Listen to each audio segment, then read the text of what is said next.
If you want to be a part of the conversation before it happens here on YouTube, click that link in the description to join the free Courtside Financial Discord. What's going on, everyone? My name's Obi, and welcome back to the Courtside Financial Podcast, the podcast where we talk about business and technology. Sometimes we talk about these things mutually exclusive. That's what we're going to be doing today. We're going to be talking about some stories that blend together business, technology, and sports, really showing us where the money is really going towards. So anyways, this is going to be a super interesting episode, super insightful. If you're new to the channel, make sure you hit the subscribe button. We're trying to get to 10,000 subscribers before the year is over, but first we've got to get to 8,000. Whether you're new or returning, make sure you hit the like button, notification bell icon, share the video, and leave a comment down below. We'd love to hear your thoughts. Without further ado, let's get into today's episode of the CF Podcast.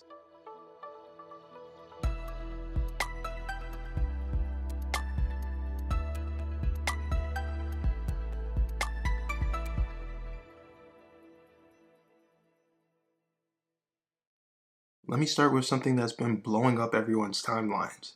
Caitlin Clark and what I'm calling the Nike power play. Now this is interesting because it highlights the economics of modern sports. We're looking at a reported 8-year, $28 million deal with Nike for Caitlin Clark. Think about Caitlin Clark's salary as the #1 pick in the first round of the draft in the WNBA. Just $76,535 in her first year, and the total contract value is $338,056. The endorsement deal is literally 82 times larger than her WNBA contract. And you know what? These numbers actually make sense from a business perspective if we're keeping it real. Clark's final college game pulled in 18.9 million viewers. That's not just good for women's basketball, that's good for any basketball. Nike knows what they're doing here.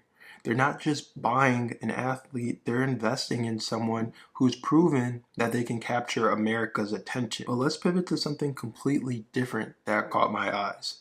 A story that shows us exactly how technology can operate in the shadows. There's an Israeli company, Paragon Solutions, that's been making headlines for all the wrong reasons. They're a spyware business. Yeah, that kind of business. And they're selling to the US government and allies. So here's where things get really interesting from a business perspective. This company signed a $2 million contract with ICE, and get this, there's a private equity firm, AE Industrial, that's trying to acquire them for about $900 million. Think about those numbers for a second. A company that's essentially in the business of digital surveillance is worth almost $1 billion. So here's where the story gets complicated.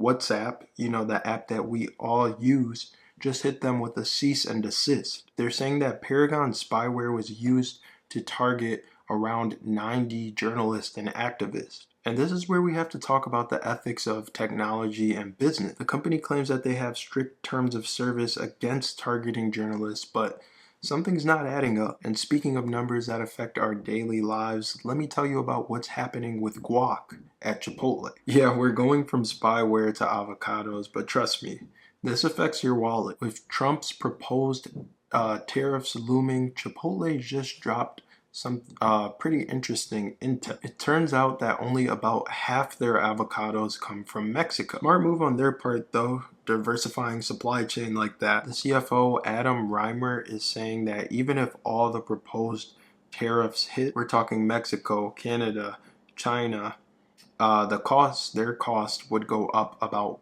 0.6%. That's nothing when you consider that they're already seeing same-store sales growth of 5.4% with the 4% traffic increase. People are still buying those burritos even with higher prices. You know what's fascinating about all these stories? They're all about adaptation and power moves. Whether it's about Nike recognizing the value of women in sports, which I totally do, or tech companies navigating ethical boundaries, or restaurant chains, preparing for trade war. It's all about seeing where the puck is going and getting there first. But before we wrap up, let me leave you with this thought. In each of these stories, we're seeing how traditional power structures are being challenged and reshaped, whether it's through athlete compensation, surveillance technologies, or even just where we get our avocados. Business is always changing and evolving. So if you're enjoying these insights, make sure that you hit the subscribe button. If you're new to the channel, make sure you hit that subscribe button too. But make sure you hit the like button, click the notification bell icon, and leave a comment down below. All your engagement truly does go a long way in helping out the channel, helping us to reach a broader audience, and continue putting out content for you guys. We'll see you in the next episode of the Courtside Financial Podcast. This is Obi, signing off. Goodbye.